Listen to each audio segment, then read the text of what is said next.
ओम शांति। आज बाबा ने स्व परिवर्तन से हम विश्व परिवर्तन कैसे कर सकते हैं वो विधि बताई है। बाबा ने कहा कि योग के द्वारा, योग की ज्वाला के द्वारा पहले हमें अपने पाप कर्मों को भस्म करना है, और जब योग की ज्वाला के द्वारा हम अपने पाप कर्मों को भस्म कर लेंगे, हम स्वयं पवित्र बन जाएंगे, तो सहज ही हम सारे विश्व की आत्माओं के भी पाप कर्मों को भस्म करने के निमित्त बन सकते हैं। बाबा ने कहा कि जैसे देवियों का यादगार दिखाते हैं ना, कि देवियों ने अपनी ज्वालामुखी शक्ति के द्वारा असुरों का विनाश कर दिया, तो ठीक वैसे ही बाबा ने कहा कि हमें भी परमात्मा से कनेक्ट होकर के, उनसे शक्तियां लेकर के अपने अंदर के आसुरी गुणों को भस्म करना है। और जब हम अपने अंदर के आसुरी गुणों को भस्म कर लेंगे तो सहज रीति ही हम विश्व कल्याण के निमित्त बन जाएंगे, विश्व परिवर्तन के निमित्त बन जाएंगे। बाबा ने और आगे कहा कि बच्चे साक्षात्कार की आस नहीं रखनी है। हम सभी को लगता है, कभी कभी बाबा के कोई बच्चों को लगता है कि काश बाबा हमें भी साक्षात्कार हो जाता तो हम भी बड़े सहज रीति मान लेते, सहज रीति हमें निश्चय हो जाता। पर बाबा ने कहा अपने को आत्मा समझो और परमात्मा को याद करो, इसमें ही कल्याण समाया हुआ है। बाकी यदि आत्मा का साक्षात्कार हो भी जाए तो भी कुछ समझ में आना नहीं है। और बाबा ने एक और बात कही है कि साक्षात्कार के माध्यम से हमारे पाप भस्म नहीं हो सकते, हमारे पाप तो बाबा की याद से ही भस्म होते हैं। बाबा ने कहा कि अभी मैं तुम सभी बच्चों को और साथ साथ सारी दुनिया को रावण से लिबरेट करने के लिए आया हूँ। तो बाबा हमें रोज रोज मुरली के माध्यम से बहुत ही सहज युक्ति बताते हैं कि किस तरीके से हमें रावण से लिबरेट होना है, बुराइयों से लिबरेट होना है। क्योंकि जब तक हम बुराइयों से नहीं छूटेंगे या जब तक हम बुराइयों को नहीं छोड़ेंगे, तब तक हम सदगति में जाने के लायक नहीं बन पाएंगे और हमारा जीवन श्रेष्ठ नहीं बन पाएगा। तो चलिए आज बाबा की 4 तारीख की मुरली हम सुनते हैं। बाबा बोले, मीठे बच्चे निश्चय करो कि हम आत्मा हैं, यह हमारा शरीर है, इसमें साक्षात्कार की कोई बात नहीं। आत्मा का साक्षात्कार भी हो तो समझ नहीं सकेंगे। बाबा ने कहा किस बात का निश्चय करो कि हम आत्मा हैं, हम एक एनर्जी हैं। बाबा ने कहा इसमें साक्षात्कार की कोई बात नहीं, कि जब हमें साक्षात्कार होगा तभी हम इस बात का निश्चय कर पाएंगे कि हम आत्मा हैं। प्रश्न है, बाप की किस श्रीमत पर चलने से गर्भ जेल की सजाओं से छूट सकते हैं? बाबा ने पूछा कि बाबा की कौन सी श्रीमत पर यदि चलेंगे तो गर्भ जेल में मिलने वाली सजाओं से छूट सकते हैं। उत्तर में बाबा ने बताया, बाप की श्रीमत है बच्चे, नष्टो मोहा बनो, एक बाप दूसरा ना कोई, तुम सिर्फ मुझे याद करो और कोई भी पाप कर्म ना करो तो गर्भ जेल की सजाओं से छूट जाएंगे। बाबा ने कहा क्या बनो, अपनी स्थिति कैसी बनाओ? नष्टो मोहा स्थिति बनाओ। बाबा ने कहा नष्टो मोहा बनो और सिर्फ किसे याद करो? मुझे याद करो और कोई भी पाप कर्म ना करो, कोई भी गलत कर्म ना करो। तो बाबा ने कहा गर्भ जेल की सजाओं से हम सहज ही छूट जाएंगे। यहाँ तुम जन्म जन्मांतर जेल बर्ड बनते आए हो, अब बाप आए हैं उन सजाओं से बचाने। सतयुग में गर्भ जेल होता नहीं। बाबा ने कहा इस पुरानी दुनिया में जब कोई बच्चा जन्म लेता है तो उस बच्चे को भी परेशानी होती है, उस बच्चे को भी तकलीफ होती है, और साथ साथ उसे जन्म देने वाली जो माता है उसे भी बहुत तकलीफ होती है। पर बाबा ने कहा कि सतयुग में गर्भ जेल नहीं होता, वहाँ पे गर्भ महल होता है, माना वहाँ जन्म लेने में किसी भी प्रकार की तकलीफ या दर्द नहीं होता। ओम शांति। रूहानी बाप रूहानी बच्चों को समझाते हैं आत्मा क्या है और उनका बाप परमात्मा कौन है। इसे फिर से समझाते हैं क्योंकि यह तो है पतित दुनिया, पतित हमेशा बेसमझ होते हैं, पावन दुनिया समझदार होती है। बाबा ने कहा ये तो पुरानी दुनिया है, पतित दुनिया है। इस पतित दुनिया में तो बाबा ने कहा हमेशा कैसे होते? बेसमझ होते हैं। समझदार कहाँ होते हैं? पावन दुनिया में समझदार होते हैं। पावन भारत पावन दुनिया अर्थात देवी देवताओं का राज्य था। इन लक्ष्मी नारायण का राज्य था। बड़े धनवान सुखी थे, परंतु भारतवासी इन बातों को समझते नहीं। बाप परम पिता अथवा रचता को ही नहीं जानते। मनुष्य ही जान सकते हैं, जानवर तो नहीं जानेंगे ना।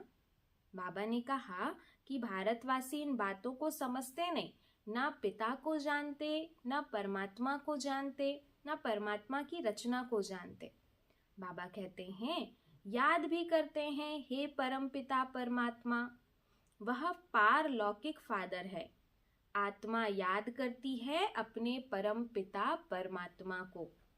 इस शरीर को जन्म देने वाला तो लौकिक फादर है, और वह परम पिता परमात्मा है, पारलौकिक फादर, आत्माओं का बाप। मनुष्य लक्ष्मी नारायण की पूजा करते हैं, समझते भी हैं वह सतयुग में थे और राम सीता त्रेता में थे। बाप आकर समझाते हैं, बच्चे तुम मुझ पारलौकिक बाप को जन्म जन्मांतर याद करते आए हो। गॉड फादर तो जरूर निराकार हुआ ना। बाबा आकर हमें समझाते हैं, कौन सी बात समझाते हैं? कि तुम मुझ पारलौकिक बाप को जन्म जन्मांतर याद करते आए हो। हमने जितने भी जन्म लिए हैं, हर जन्म में हम परमात्मा को जरूर याद करते हैं। बाबा कहते हैं, हमारी आत्मा भी निराकार है ना, यहाँ आकर साकार बनी है। यह थोड़ी सी बात भी कोई की बुद्धि में नहीं आती। वह तुम्हारा बेहद का बाप रचयिता है। पुकारते हैं, तुम मात पिता हम बालक तेरे। इसलिए तो लौकिक मात पिता के होने के बाद भी उस पारलौकिक पिता के आगे जाकर के यही कहते हैं कि तुम मात पिता हम बालक तेरे, तुम्हारी कृपा से सुख घनेरे। आपके हम बनते हैं तो हम स्वर्ग के मालिक बनते हैं। कौन से सुख घनेरे मिलते हैं? परमात्मा की कृपा से।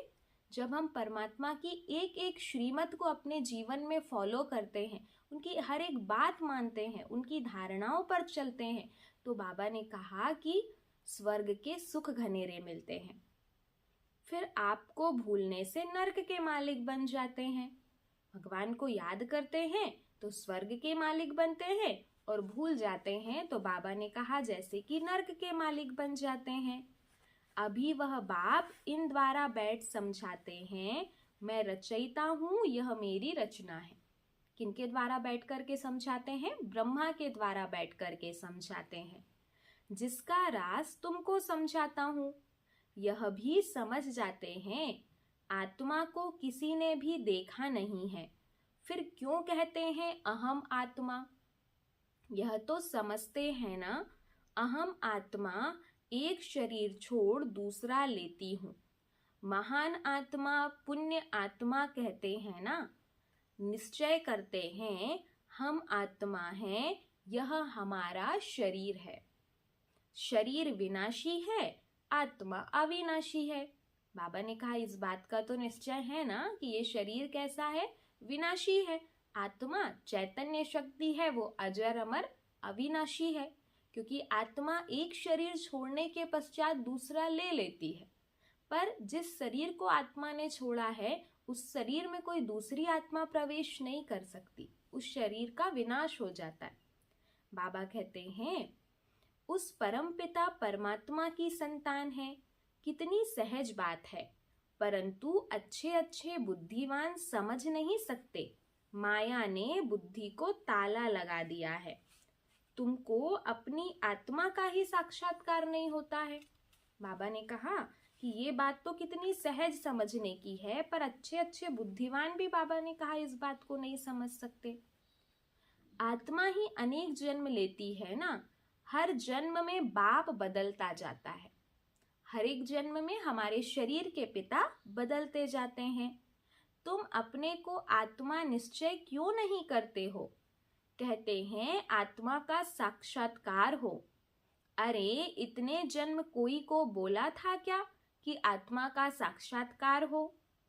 कोई कोई को आत्मा का साक्षात्कार होता भी है, परंतु समझ नहीं सकते। बाप को तुम जानते नहीं। बेहद के बाप बिगर आत्माओं को परमात्मा का साक्षात्कार भी कोई करा नहीं सकता। बाबा ने कहा बेहद के बाप के बिना आत्माओं को परमात्मा का साक्षात्कार भी कोई नहीं करा सकता। कहते हैं हे भगवान, तो बाप हुआ ना, भगवान को बार बार पुकारते हैं तो वो कौन हुआ? वो हमारा पिता है ना। तुमको दो बाप हैं, एक तो है विनाशी शरीर को जन्म देने वाला विनाशी बाप, दूसरा है अविनाशी आत्माओं का अविनाशी बाप। तुम गाते हो तुम मात पिता हम बालक तेरे, उनको याद करते हो तो जरूर वह आया होगा ना। जगत अम्बा और जगत पिता बैठे हैं, राजयोग सीख रहे हैं। वैकुंठ में लक्ष्मी नारायण का राज्य था, वह भी भारत में ही थे ना। मनुष्य समझते हैं ऊपर कहाँ स्वर्ग होगा। अरे लक्ष्मी नारायण का मंदिर यहाँ यादगार है, जरूर यहाँ ही राज्य किया होगा। यह देलवाड़ा मंदिर तुम्हारा अभी का यादगार बना हुआ है, तुम राजयोगी हो। अधर कुमार कुमार कुमारियां सब यहाँ बैठे हैं, उनका यादगार फिर भक्ति में बनता है। देलवाड़ा नाम का भी कोई अर्थ होगा ना। दिल लेने वाला कौन है?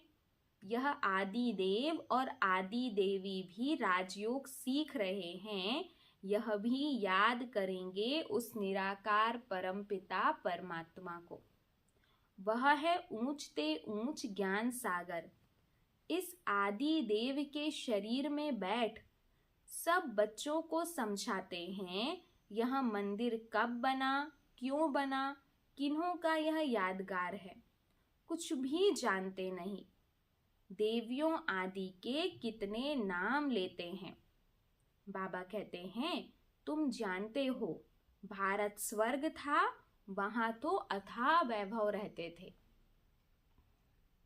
जबकि अभी ही 80-90 वर्ष पहले 10-12 आने मन अनाज मिलता था, तो उससे पहले कितनी सस्ताई रही होगी।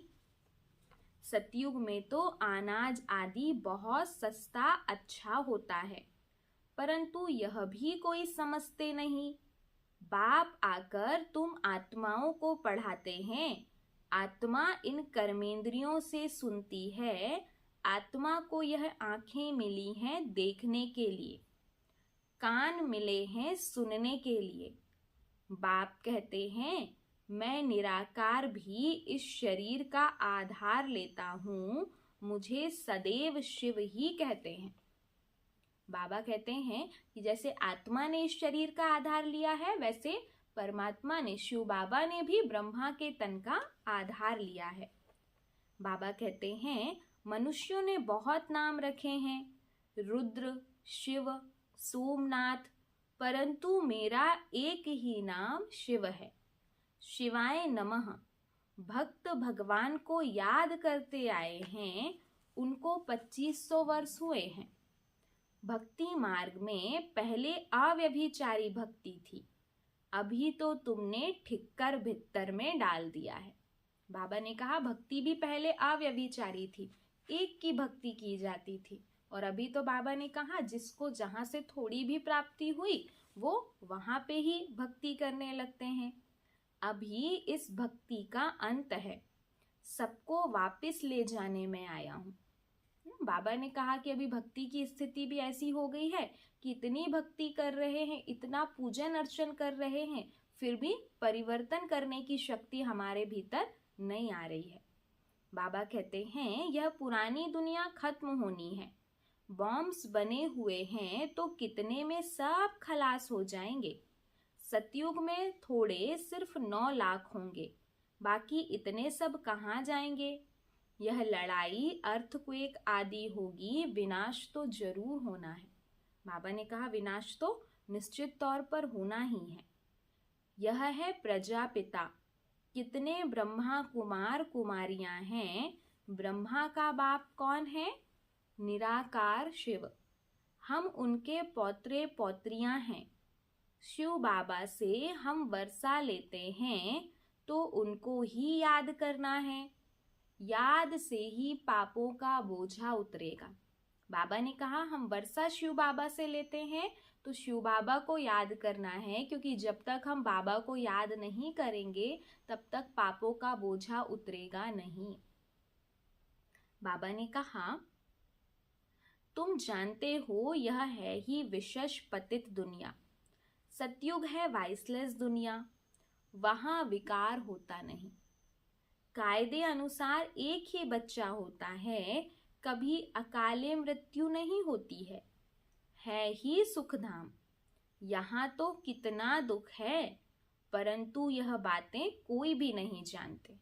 बाबा ने कहा कि इस संसार में भले हमें सुख के साधन बहुत उपलब्ध हैं, भले हमारे पास सारे साधन हैं, पर फिर भी कहीं ना कहीं आंतरिक सुख और शांति की कमी है, क्योंकि जो भी साधन है वो हमारे सिर्फ शरीर को आराम देने वाले हैं। आत्मा को आराम देने के लिए तो जब तक हम परमात्मा से अपना कनेक्शन ना जोड़ें, उस सुख और शांति के सागर से ना जुड़ें, तब तक आत्मा को आराम नहीं मिल सकता।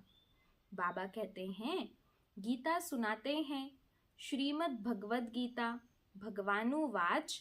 अच्छा, भगवान कौन है? बाबा कहते हैं, सदगति के लिए राजयोग सिखलाने वाले तो यहाँ चाहिए ना। गीता में लिखा हुआ है रुद्र गीता ज्ञान यज्ञ। इसमें इस पुरानी सृष्टि को स्वाहा होना है। यज्ञ जब समाप्त होता है तो उसमें सब कुछ स्वाहा करते हैं ना। यह यज्ञ भी अंत तक चलता रहेगा। यह पुरानी दुनिया खत्म होने वाली है।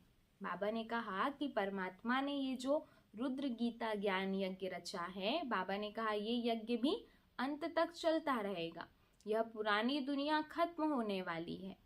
बाप कहते हैं, मैं कालों का काल हूँ, सबको लेने लिए आया हूँ, तुमको पढ़ा रहा हूँ कि तुम स्वर्ग के मालिक बनो। तुम जानते हो इस समय सभी मनुष्य मात्र हैं सदा दुर्भाग्यशाली। सतयुग में थे सदा सौभाग्यशाली। यह फर्क सबको समझाना है। बाबा ने कहा इस समय मनुष्य मात्र कैसे हैं? दुर्भाग्यशाली हैं। और सतयुग में कैसी स्थिति थी? बाबा ने कहा सतयुग में थे सौभाग्यशाली। यहाँ आते हैं तो अच्छी रीति समझते हैं, फिर घर जाते हैं तो सब खलास हो जाता है। जैसे गर्भ जेल में वायदा कराते हैं हम पाप नहीं करेंगे, बाहर निकलते हैं तो फिर पाप करने लग पड़ते हैं। जेल बर्ड होते हैं ना। इस समय जो भी मनुष्य मात्र हैं सब जेल बर्ड हैं। घड़ी घड़ी गर्भ जेल में जाकर सजाएं खाते हैं। बाप कहते हैं अभी तुमको गर्भ जेल बर्ड बनने से छुड़ाते हैं। सतयुग में गर्भ को जेल नहीं कहेंगे। तुमको इन सजाओं से बचाने आया हूँ। अब मुझे याद करो, कोई भी पाप नहीं करो, नष्टो मोहा बनो। बाबा कहते अभी मैं तुम्हें ना इन सब सजाओं से बचाने के लिए आया हूँ। इसलिए बाबा ने कहा कि कोई भी पाप नहीं करो, नष्टो मोहा बनो। गाते हैं मेरा तो एक दूसरा ना कोई। जब ये गाते हैं कि मेरा तो एक बाबा दूसरा ना कोई, बाबा कहते हैं यह सब बातें समझने की है। अभी तुम पुरुषार्थ कर अनेक जन्मों की प्रारब्ध बना रहे हो। बाबा ने कहा अभी पुरुषार्थ कर रहे हो ना, किस लिए? अनेक जन्मों की प्रारब्ध बनाने के लिए। बेहद के बाप के द्वारा जो बाप स्वर्ग का रचयिता है वह तुम्हें पुरुषार्थ करना सिखा रहे हैं। ड्रामा में हर एक एक्टर का अपना अपना पार्ट है। इसमें हम क्यों रोएं? हम जीते जी उस एक बाप को याद करते हैं। इस शरीर की भी हमको परवाह नहीं है। यह पुराना शरीर छूटे और हम बाबा के पास जाएं। इस समय तुम भारत की कितनी सेवा करते हो? बाबा ने कहा कि अभी तुम भारत की कितनी सेवा करते हो। मतलब तुम बच्चे अपना तन मन धन इस भारत को परिवर्तन करने में लगा रहे हो। ये दुनिया जो विकारी बन गई है, पतित हो गई है, इस पतित दुनिया को पावन बनाने में तुम परमात्मा का सहयोग कर रहे हो। बाबा कहते हैं मनुष्य तो मनुष्य ही होते हैं। अब बाप समझाते हैं मैं तुम बच्चों को इन लक्ष्मी नारायण जैसा बना रहा हूँ। तुम निश्चय करो हम बाबा से वर्षा ले रहे हैं, फिर भविष्य में जाकर प्रिंस प्रिंसेस बनेंगे। बाप जो स्वर्ग का रचयिता है उनको कोई भी नहीं जानते। महाभारत लड़ाई तो बरोबर हुई थी, जिसके बाद ही स्वर्ग के द्वार खुले थे।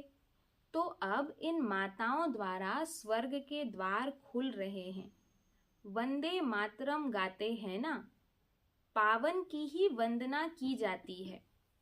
माताएं दो प्रकार की हैं, एक है जिस्मानी सोशल वर्कर, दूसरी है रूहानी सोशल वर्कर। तुम्हारी यह है रूहानी यात्रा। तुम जानते हो हम यह शरीर छोड़ वापस जाने वाले हैं। यह तो बाप कहते हैं मुझे याद करो तो विकर्म विनाश होंगे और उड़ने के पंख मिल जाएंगे। अभी तुम पत्थर बुद्धि से पारस बुद्धि बनते हो। रचता बाप तो सबका एक ही है। आदि देव और आदि देवी के मंदिर भी हैं। तुम उनके बच्चे यहाँ राजयोग सीख रहे हो। यहाँ ही तुमने तपस्या की थी। तुम्हारा यादगार सामने खड़ा है। लक्ष्मी नारायण आदि को राजाई कैसे मिली, उनका यह मंदिर है। तुम हो राज ऋषि। राजाई प्राप्त करने व भारत का फिर से राज्य भाग्य पाने के लिए तुम पुरुषार्थ कर रहे हो। तुम भारत में स्वर्ग की राजाई स्थापन करते हो। अपने तन मन धन से सेवा करते हो। बाप की श्रीमत द्वारा तुम पतित रावण राज्य से सबको लिबरेट करते हो। बाप है लिबरेटर, दुख हरता सुख करता। तुम्हारे दुख हरने के लिए पुरानी दुनिया का विनाश कराते हैं। तुमको दुश्मन पर विजय पहनाते हैं, तो तुम माया जीत जगत जीत बनेंगे। तुम कल्प कल्प राज्य लेते हो, फिर गवाते हो। यह है रुद्र शिव का ज्ञान यज्ञ, जिससे यह विनाश ज्वाला निकली है। वह सब विनाश हो जाएंगे और तुम सदा सुखी बन जाएंगे। बाबा कहते हैं कि इस विनाश ज्वाला से जितनी भी दुख की बातें हैं वो सब विनाश हो जाएंगी और बाबा ने कहा तुम सुखी बन जाएंगे। बाप कहते हैं मैं आकर नरकवासियों को स्वर्गवासी बनाता हूँ। कलयुग है वैश्यालय, सतयुग है शिवालय। तुम बेहद के बाप से स्वर्ग के मालिक बनते हो, तो यह खुशी का पारा चढ़ना चाहिए ना। बाबा ने कहा अभी हम बेहद के बाप से स्वर्ग की राजाई ले रहे हैं, तो खुशी का पारा चढ़ना चाहिए ना। अच्छा, मीठे मीठे सिकी लधे बच्चों प्रति मात पिता बाप दादा का याद प्यार और गुड मॉर्निंग। रूहानी बाप की रूहानी बच्चों को नमस्ते। हम रूहानी बच्चों की रूहानी बाप दादा को याद प्यार गुड मॉर्निंग और नमस्ते। धारणा के लिए मुख्य सार है, पहली पॉइंट है जीते जी बाप को याद कर वर्षे का अधिकार लेना है। किसी भी बात की परवाह नहीं करनी है। बाबा ने कहा क्या करना है, हमें जीते जी बाबा को याद करना है और बाबा से जो वर्षे की प्राप्ति होने वाली है उसका अधिकार लेने के लिए बाबा की याद में निरंतर खोए रहना है। दूसरी पॉइंट है श्रीमत पर अपने तन मन धन से भारत को स्वर्ग बनाने की सेवा करनी है। बाबा ने कहा क्या करना है, बाबा की श्रीमत पर चलकर अपने तन मन धन से भारत को स्वर्ग बनाने की सेवा करनी है और सबको रावण से लिबरेट होने की युक्ति बतानी है। और क्या करना है, सभी को रावण से मुक्त होने की, रावण से लिबरेट होने की, विकार बुराइयों से कैसे मुक्त हो उनकी युक्ति बतानी है। वरदान दिया आज बाबा ने, योग ज्वाला द्वारा विश्व के किचड़े को भस्म करने वाले विश्व परिवर्तक भव।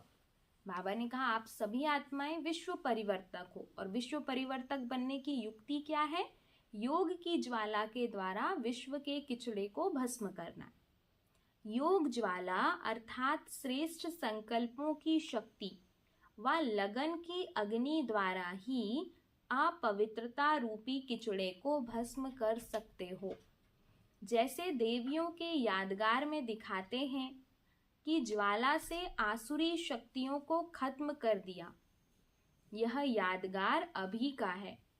तो पहले ज्वाला रूप बन आसुरी संस्कार स्वभाव सब कुछ भस्म कर संपूर्ण पावन बनो, तब योग और पवित्रता की ज्वाला से विश्व के किचड़े को भस्म कर विश्व परिवर्तन के निमित्त बनेंगे। बाबा ने कहा कि पहले क्या करो, ज्वाला रूप बन हमारे आसुरी संस्कार और स्वभाव को हमें भस्म करना है, तब हम विश्व के किचड़े को भस्म करने के निमित्त बनेंगे। स्लोगन है, आज्ञाकारी वह है जो मनमत परमत से मुक्त रहे, सदा श्रीमत पर चलता है। बाबा ने कहा आज्ञाकारी बच्चे किसे कहेंगे, जो मनमत और परमत से मुक्त रहे, सदा बाबा की श्रीमत पर चलते हैं। तो हमें भी सदा बाबा की श्रीमत पर चलने वाले आज्ञाकारी बनना है, और विश्व परिवर्तक के निमित्त बनने के लिए हमें क्या करना है, स्वयं के आसुरी संस्कार और स्वभाव को पहले भस्म करना है, तब हम विश्व के किचड़े को भी भस्म करने के निमित्त बन सकेंगे। ओम शांति।